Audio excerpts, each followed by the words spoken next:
আসসালামু আলাইকুম। এটিএন বাংলার গ্রামগঞ্জের খবরে সবাইকে স্বাগত জানাচ্ছি। আমি মারিয়া চৌধুরী। শুরুতেই বিআরবি কেবল সংবাদ শিরোনাম। ধাক্কা দিয়ে বিএনপিকে ভাঙা সম্ভব নয় মন্তব্য ডাক্তার জাহিদের। আওয়ামী লীগের 17 বছরের জুলুম নির্যাতন দলকে দমিয়ে রাখতে পারেনি। দেশের সার্বভৌমত্ব রক্ষায় কর্মকর্তাদের সর্বদা প্রস্তুত থাকার নির্দেশ সেনাপ্রধানের। নৌবাহিনীর 52 জন নবীন কর্মকর্তার কমিশন লাভ।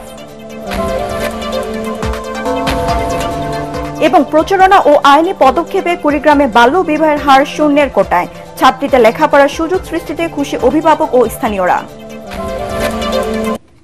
শুনছিলেন বিআরবি কেবল সংবাদ শিরোনাম। এবার জানিয়ে দেব বিস্তারিত সংবাদ। ধাক্কা দিলেই বিএনপিকে ভেঙে পড়বে এটি ভাবার কোনো কারণ নেই বলে মন্তব্য করেছেন দলটির স্থায়ী কমিটির সদস্য ডাক্তার AZM জাহিদ হোসেন। তিনি বলেন, বিএনপি দেশের 18 কোটি মানুষের মাঝে বিস্তৃত। আওয়ামী লীগের 17 বছর ধরে জুলুম নির্যাতন করেও বিএনপিকে দমিয়ে রাখতে পারেনি। দুপুরে এম সাইফুর রহমান স্টেডিয়ামে আয়োজিত মৌলভীবাজার সদর উপজেলা বিএনপির সম্মেলনের উদ্বোধন করে তিনি এসব কথা বলেন। এ সময় আরও বক্তব্য রাখেন বিএনপির সাংগঠনিক সম্পাদক GK গৌস। বিশেষ অতিথি ছিলেন সহ সাংগঠনিক সম্পাদক কলিম উদ্দিন আহমেদ মিলন, নির্বাহী কমিটির সদস্য নাসির রহমান সহ অন্যান্য কেন্দ্রীয় নেতারা। বাংলাদেশের 18 কোটি মানুষের মাঝে বিএনপি বিস্তৃত। বিএনপিকে একটু ধাক্কা দিলেই ভেঙে পড়বে এটি ভাবার কোনো কারণ নেই। পলায়নকৃত স্বৈরাচার এর শত গুম, শত হত্যা, লক্ষ লক্ষ মামলা, লক্ষ লক্ষ আসামি করেও 17 বছরে বিএনপিকে দমিয়ে দিতে পারে নাই। নীলফামারীতে আওয়ামী লীগ ফ্যাসিস্টের গ্রেফতার ও বিচারের দাবিতে মানববন্ধন করেছে নীলফামারীর শহীদ ও নির্যাতিত পরিবারের সদস্যরা। সকালে জেলা আদালত প্রাঙ্গণে এই কর্মসূচি অনুষ্ঠিত হয়। মানববন্ধনে অংশগ্রহণকারীরা অভিযোগ করেন, 5 আগস্টের পর বিভিন্ন মামলার এজাহারভুক্ত আসামিরা প্রকাশ্যে ঘুরে বেড়ালেও তাদের গ্রেফতার করা হচ্ছে না। যাদের গ্রেফতার করা হয়েছে তারা দ্রুতই জামিনে বের হয়ে আসছে। এই সময় জেলা বিএনপির সভাপতি আখম আলমগীর সরকার, পৌর বিএনপির সাধারণ সম্পাদক ও আইনজীবী সমিতির সাধারণ সম্পাদক আল মাসুদ চৌধুরী, আইনজীবী সমিতির সভাপতি আল ফারুক আব্দুল লতিফ বক্তব্য রাখেন।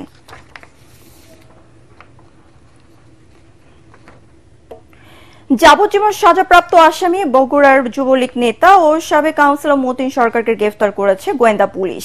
শনিবার রাত 11:30টার দিকে রাজধানী মোহাম্মদপুরের বসিলা থেকে তাকে গ্রেফতার করে জেলার গোয়েন্দা পুলিশ। মতিন সরকার বগুড়া শহর যুবলীগের সাবেক যুগ্ম সাধারণ সম্পাদক ও পৌরসভা 4 নম্বর ওয়ার্ডের সাবেক কাউন্সিলর। ডিবির ওসি ইকবাল বাহার জানান, মতিন সরকারের বিরুদ্ধে ডজন খানেক হত্যা মামলা ছাড়াও অস্ত্র মাদক আইনও একাধিক মামলা রয়েছে। গত 5 আগস্ট ছাত্র জনতার অভ্যুত্থানের পর নতুন করে একাধিক হত্যা মামলায় আসামি হওয়ায় তিনি আত্মগোপনে ছিলেন।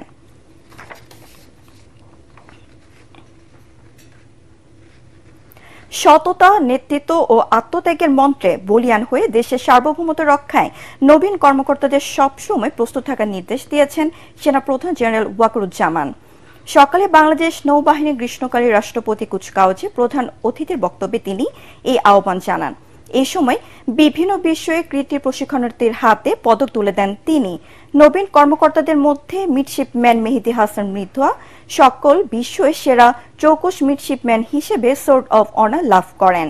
মিডশিপম্যান মেহরাব হক তনি দ্বিতীয় সর্বোচ্চ মান অর্জনকারী হিসেবে নৌপ্রধান স্বর্ণপদক এবং direct entry officer acting sub lieutenant Rajib Dutta বীরশ্রেষ্ঠ শহীদ রুহুল আমিন স্বর্ণপদক লাভ করেন। বাংলাদেশ নৌবাহিনী 2022 ব্যাচের 44 জন মিডশিপম্যান এবং 2025 ব্যাচের 8 জন ডাইরেক্ট এন্ট্রি অফিসার সহ মোট 52 জন নবীন কর্মকর্তা আজ কমিশন লাভ করেন।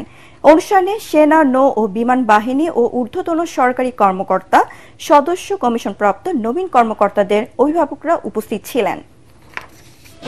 আমরা প্রতিনিয়ত চেষ্টায় রত আছি এই নৌবাহিনীকে উত্তরোত্তর সমৃদ্ধি করতে। বিভিন্ন ধরনের জাহাজ, সাবমেরিন সংযোজনের মাধ্যমে আমাদের সি লাইন অফ কমিউনিকেশনকে রক্ষা করা অত্যন্ত গুরুত্বপূর্ণ। নতুন নতুন সরঞ্জাম, জাহাজ, সাবমেরিন এই সেনাবাহিনী, এই নৌবাহিনীতে ইনশাল্লাহ সংযোজিত হবে। রাজশাহী পুলিশ একাডেমি সারদা 168তম টিআরসি ব্যাচের প্রশিক্ষণ সমাপনী কুচকাওয়াজ অনুষ্ঠানটি হয়েছে। এতে প্রধান অতিথি ছিলেন পুলিশ একাডেমির ভারপ্রাপ্ত অধ্যক্ষ ব্যারিস্টার জিল্লুর রহমান। প্রশিক্ষণ সমাপনী কুচকাওয়াজ অনুষ্ঠান শেষে প্রধান অতিথি বিভিন্ন বিষয়ে শ্রেষ্ঠত্ব অর্জনকারী টিআরসিদের মধ্যে পুরস্কার বিতরণ করেন।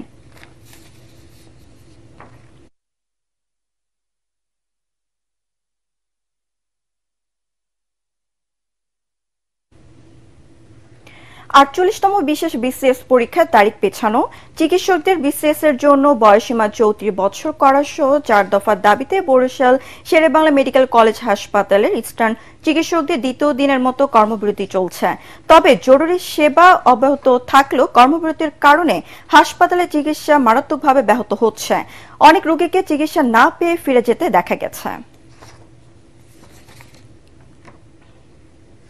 আবাসন, যোগাযোগ, উন্নত শিক্ষা ব্যবস্থা সহ বিভিন্ন দাবিতে রংপুরে লালবাগ রেলগেট অবরোধ করে বিক্ষোভ করেছে কারমাইকেল কলেজ শিক্ষার্থীরা জানান, বারবার আশ্বাস দিলেও সমস্যা সমাধানে ব্যর্থ হয়েছে কলেজ কর্তৃপক্ষ। এসব দাবি আদায় না হওয়া পর্যন্ত আন্দোলন চালিয়ে যাওয়ার হুঁশিয়ারি দেন তারা। 3 মাস ধরে চলমান কারমাইকেল কলেজে যে অসঙ্গতিগুলো রয়েছে সেই অসঙ্গতিগুলোর সমাধান কল্পে আমরা আন্দোলন করে আসছি, কিন্তু আমরা ইতিপূর্বে কারমাইকেল কলেজ প্রশাসন, স্থানীয় প্রশাসন, বিভাগীয় কমিশনার, জেলা প্রশাসক সহ সকল প্রশাসনকে আমরা অবগত করেছি। তারপরেও আমরা কোনো ফলপ্রসূ আমরা এখানে দৃশ্যমান কিছু দেখতে পারিনি। মেইন যে দাবিগুলো, সেই দাবিগুলোতে তারা টালবাহানার মাধ্যমে সেরে এসেছে। শিক্ষক মহোদয় আমাদের প্রতিশ্রুতি দিয়েছিলেন কিন্তু বাস্তবায়ন করেননি।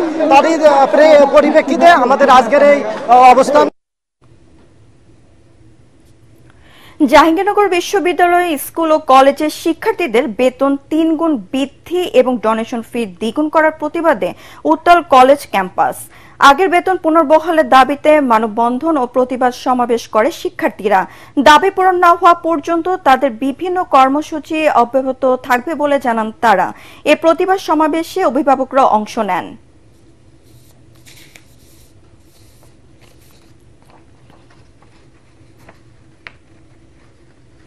মানিকগঞ্জের ঘিওরে আলোচিত কাঁঠালকাণ্ডে ভাবিকে ছুরিকাঘাতে হত্যা মামলায় আসামি রাকিব হোসেন রাজুকে গ্রেফতার করেছে police bureau of investigation PBI. শনিবার বিকেলে তথ্য প্রযুক্তির মাধ্যমে অবস্থান শনাক্ত করে মানিকগঞ্জ পিবিআই এর একটি দল তাকে টাঙ্গাইল নাগরপুর উপজেলার মামুননগর উত্তরপাড়া থেকে গ্রেফতার করে। পুলিশ জানায়, শুক্রবার সকালে বাড়ির পাশের একটি কাঁঠাল গাছের কাঁঠাল পাড়া নিয়ে দেবর রাকিব হোসেন ও ভাবি শোভা বেগমের কথা কাটাকাটি হয়। এতে রাকিব ক্ষিপ্ত হয়ে একটি ধারালো ছুরি দিয়ে ভাবি শোভা বেগমকে কুপিয়ে জখম করলে ঘটনাস্থলে তার মৃত্যু হয়। ঘটনার পর দেবর রাকিব পালিয়ে যায়। পরে পিবিআই অভিযান চালিয়ে তাকে গ্রেফতার করে। অফিসাররা তারা কিন্তু বিভিন্ন জায়গাতে ছদ্মবেশী তথ্য সংগ্রহ করে এবং আমরা কিছু তথ্য প্রযুক্তির সহায়তা নিয়ে থাকি। এই আমাদের বিভাগের প্রচেষ্টায় বিচ্ছিন্ন কাজ করার মাধ্যমে আসলে আমরা মনে করছি যে আমরা এই ঘটনায় সফলতা পেয়েছি অতি দ্রুত। তো এটি আমরা আসলে খুব ছোট্ট একটি ঘটনা থেকে এরকম একটি হত্যাকাণ্ডের মতো ঘটনা ঘটেছে, এটি আসলে কোনোভাবেই কাম্য নয়। তো বিবাহের সফলতা যে আমরা অতি দ্রুত এই ঘটনার একমাত্র আসামিকে আমরা গ্রেফতার করতে সক্ষম। বাল্য বিবাহ প্রতিরোধে সরকারের নানা উদ্যোগ ও কুড়িগ্রাম জেলা প্রশাসনের সার্বিক তত্ত্বাবধানে জেলায় কমে এসেছে বাল্য বিবাহের সংখ্যা। চলাঞ্চলের গ্রাম শহরের শিক্ষা, সংস্কৃতি ও সচেতনতামূলক প্রচার প্রচারণা এবং আইনি পদক্ষেপের প্রতিনিয়ত রোধ হচ্ছে বাল্য বিবাহ। ফলে জেলায় বাল্য বিবাহের হার নেমে এসেছে শূন্যের কোটায়। কুড়িগ্রাম প্রতিনিধি MS সাগরের তথ্য ও ছবি নিয়ে আরো জানাচ্ছেন আশিকুর রহমান। বাল্যবিবাহ প্রতিরোধে 2014 সালে কুড়িগ্রামের নাগেশ্বরীর ভিতরবন্দ বালিকা উচ্চ বিদ্যালয়ের প্রধান শিক্ষক মামুনুর রশিদ গড়ে তোলেন বাল্যবিবাহ প্রতিরোধ কমিটি। জনসচেতনতামূলক প্রচার এবং গ্রাম ও চরাঞ্চলে এর প্রচারণা চলমান থাকায় কমতে শুরু করেছে বাল্যবিবাহের হার। অসচ্ছল নারী শিক্ষার্থীদের বিনা বেতনে পাঠদানের পাশাপাশি দেয়া হচ্ছে আর্থিক সহযোগিতা। জেলা প্রশাসনের কর্মপরিকল্পনা ও চেষ্টায় কুড়িগ্রামে আজ বাল্যবিবাহের হার শূন্যের কোটায়। আমি এই বাল্যবিবাহ কমিটির সদস্য হয়ে আমাদের স্কুলের যে বাল্যবিবাহগুলো হচ্ছে সেগুলো আমি প্রতিরোধ করার চেষ্টা করি, অভিভাবকদের বোঝানোর চেষ্টা করি বাল্যবিবাহের কুফল সম্পর্কে, যাতে তারা তাদের সন্তানদের কম বয়সে বিয়ে না দেয়। যে জায়গায় আমাদের বাল্যবিবাহ হচ্ছে সে জায়গায় আমাদের প্রতিবাদ করতেছি। আমাদের বিদ্যালয়ে অনেকটা বাল্যবিবাহ প্রায় শূন্যের কোঠায় পৌঁছে গেছে। শুধু বাল্যবিয়ে প্রতিরোধ নয়, সার্বিক বিষয় এক উজ্জ্বল উদাহরণ ভিতরবন্দ বালিকা উচ্চ বিদ্যালয়। মেধাবী ছাত্রীদের বিনা বেতনে লেখাপড়ার সুযোগ সৃষ্টির পাশাপাশি বই, পোশাক ও আর্থিক সহযোগিতা করায় খুশি অভিভাবক ও স্থানীয়রা। আমাদের কমিটির মাধ্যমে, টিমের মাধ্যমে আমরা হোম ভিজিট করে বাল্যবিবাহ প্রতিরোধ করেছি। এখানে প্রশাসনের উপজেলা নির্বাহী অফিসার মহোদয়, জেলা প্রশাসক মহোদয়, তাদের সহযোগিতায় আমরা অনেক বাল্যবিবাহ প্রতিরোধ করতে সক্ষম হয়েছি। বাল্যবিবাহ প্রতিরোধে ভিতরবন্দ বালিকা উচ্চ বিদ্যালয় সহ বিভিন্ন বিদ্যালয়ে সচেতনতামূলক কার্যক্রম চলমান থাকায় এর সফলতা বলে জানালেন উপজেলা মাধ্যমিক শিক্ষা অফিসার। এই বিদ্যালয়কে অনুসরণ করে আমরা অন্যান্য বিদ্যালয়ে অনেক কার্যক্রম গ্রহণ করেছি। আশা করতেছি যে সামনে বাল্যবিবাহ নির্মূল করা সম্ভব হবে। প্রতি সপ্তাহের বৃহস্পতিবার আলোচনার মাধ্যমে বাল্যবিবাহ রোধে অন্যান্য ভূমিকা রাখছেন নাগেশ্বরীর ভিতরবন্দ বালিকা উচ্চ বিদ্যালয়ের নারী শিক্ষার্থীরা। Bureau report, ATN Bangla.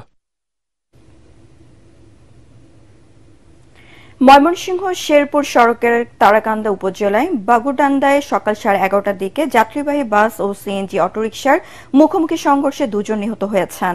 আহত হয়েছে কমপক্ষে 15 জন। পুলিশ জানায় শেরপুর থেকে ছেড়ে আসা ঢাকাগামী যাত্রীবাহী বাসের সাথে বিপরীত দিক থেকে আসা সিএনজি অটোরিকশার সংঘর্ষে হতাহতের এই ঘটনা ঘটে। পরে আইন শৃঙ্খলা বাহিনী ও ফায়ার সার্ভিস ও স্থানীয় জনতা আহতদের উদ্ধার করে হাসপাতালে পাঠায়। টেস্ট ক্রিকেটের 25 বছর পূর্তি উপলক্ষে রাজশাহী বিভাগীয় স্টেডিয়ামে দিনব্যাপী ক্রিকেট প্রতিযোগিতা সহ নানা অনুষ্ঠানের আয়োজন করা হয়। এতে প্রধান অতিথি ছিলেন বাংলাদেশ ক্রিকেট বোর্ডের সভাপতি আমিনুল ইসলাম বুলবুল। সকালে স্টেডিয়ামের মাঠে বেলুন ও ফেস্টুন উড়িয়ে এই আয়োজনের উদ্বোধন করেন তিনি। এ সময় শিশু কিশোরদের ক্রিকেট টুর্নামেন্টের টপস করে উদ্বোধন করেন টেস্ট ক্রিকেটের প্রথম সেঞ্চুরিয়ান।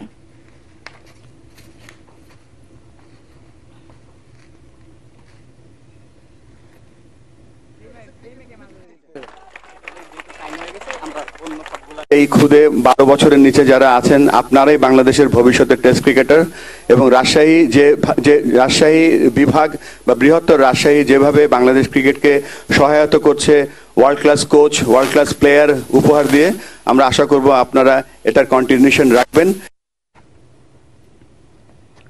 এদিকে নওগাঁতে টেস্ট ক্রিকেটে বাংলাদেশের 25 বছর পূর্তি উপলক্ষে অনূর্ধ্ব 12 ক্রিকেট প্রতিযোগিতা ও ক্রিকেট কার্নিভাল অনুষ্ঠিত হয়েছে। বাংলাদেশ ক্রিকেট বোর্ডের আয়োজনে সকালে নওগাঁ জেলা স্টেডিয়ামে ফেস্টুন উড়িয়ে দিনব্যাপী এই উৎসবের উদ্বোধন করেন জেলা ক্রীড়া অফিসার মোহাম্মদ আরিফুজ্জামান। এই সময় উপস্থিত ছিলেন জেলা ক্রীড়া সংস্থার সদস্য আব্দুল কালাম আজাদ, এনামুল হক, সুমন আলী, মেহেদি হাসান সহ অন্যান্যরা। দিনব্যাপী চলা এই ক্রিকেট প্রতিযোগিতায় 2টি গ্রুপে 6টি দলে ভাগ হয়ে বিভিন্ন স্কুলের খুদে ক্রিকেটাররা অংশ নেয়। পরে পুরস্কার বিতরণ করা হয়।